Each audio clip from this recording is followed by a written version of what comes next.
বঙ্গোপসাগরে সৃষ্ট নিম্নচাপের কারণে টাঙ্গাইলে সম্প্রতি ঝোড়ো হাওয়া সহ টানা বৃষ্টিপাতে ব্যাপক ক্ষয়ক্ষতি হয় ফসলের মাঠ। আবহাওয়া অফিসের তথ্য মতে সর্বোচ্চ ১২০ কিলোমিটার বৃষ্টিপাত রেকর্ড হয়েছে টাঙ্গাইল জেলায়।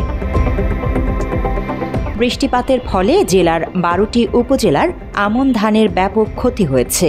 কিছু এলাকার কাঁচা আধা পাকা ধান গাছ পানিতে তলিয়ে গেছে।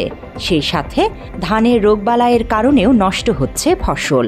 এবছর জেলার কৃষকদের ফসল ঘরে তোলা নিয়েও শঙ্কার সৃষ্টি হয়েছে।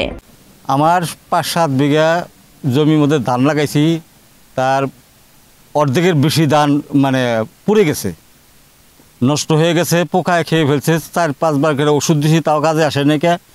তারপরে লাস্টে বৃষ্টি হইয়া বৃষ্টিতে আরও সব ধান পড়ে গেছে, ক্ষতি হয়ে গেছে। আমি বিশাল ক্ষতিগ্রস্ত হয়ে গেছি। হ্যাঁ, আমার কাজ করতেছে না যে আমি এই আবাদ ফসল করি, আমি কি করব। আমি বিরাট ক্ষতিগ্রস্ত হয়ে গেছি আবাদ করে। হ্যাঁ, আমার ৫-৭ বিঘার জমির ধান একবারে সর্বনাশ হয়ে গেছে। হ্যাঁ, আমি এখন আর মামার মাথায় বাড়ি, আমি এখন কুলকুল পাচ্ছি না। আমি যে খরচ করেছি, আমার এই খরচ আমার উঠবে না। ফসল পাই না, এই যে এবার বন্যায় দেখুন না, বৃষ্টি একবারে সব তলায় গেছে গা। তারপরে আমার এই ওষুধপাতি দিতে এখন বর্তমানে যে ধানের যে বাজার পামু বা উবো আবার তো হয়ই নেই, দরবার গেলে চলে। আমাদের একবারে খুবই লস। এটা এই যে পোকায়, তারপরে আপনার ওই পচা মুইনা বৃষ্টি ক্ষতি করে গেছে। যে পোকা জান ধরছে হ্যাঁ পুড়ে গেছে গা। আবার যে বৃষ্টি মেলা বৃষ্টি হইলো কয়েকদিনের সাপোর্টে সব ধান পানিতে পড়ে গেছে গা। পানির ধান তো আর হবো না, একবারে নষ্ট হয়ে গেছে গা। বিঘা ধান আমার অল্প জমি একবারে, তার মধ্যে আরো বৃষ্টি একবারে সর্বনাশ করছে। নামা জায়গা বিল এলাকা আমার আরো স্কিরিম একবার ডাহাতি। আমার অল্প একটু জায়গা খালি এই ধান আছে, আমি কালকে দেখেছি, আজকে সকালেও গেছিলাম, আর সব ধান আমার পানিতে পড়া। শুধু ধান নয়, ক্ষতিগ্রস্ত হয়েছে শীতকালীন সবজি চাষিরাও। অতিবৃষ্টির কারণে ফুলকপি, বাঁধাকপি, টমেটো, মরিচ, পেঁয়াজ সহ সকল সবজির ক্ষেতগুলো ক্ষতিগ্রস্ত হয়েছে।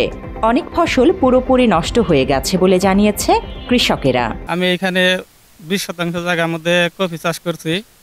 আমার চারাগুলো অনেক সুন্দর হয়েছে, কিন্তু এই যে কালকে বৃষ্টি হয়েছে, বাতাস হয়েছে, এই কারণে আমার চারাগুলো সব নষ্ট হয়ে গেছে। তবে কৃষকদের ক্ষতির পরিমাণ নির্ণয় সহ কৃষকদের পাশে থাকার কথা জানিয়েছে কৃষি বিভাগ। সম্প্রতি ভারী বর্ষণে জমিতে পানি দ্বারা আক্রান্ত হয়েছে।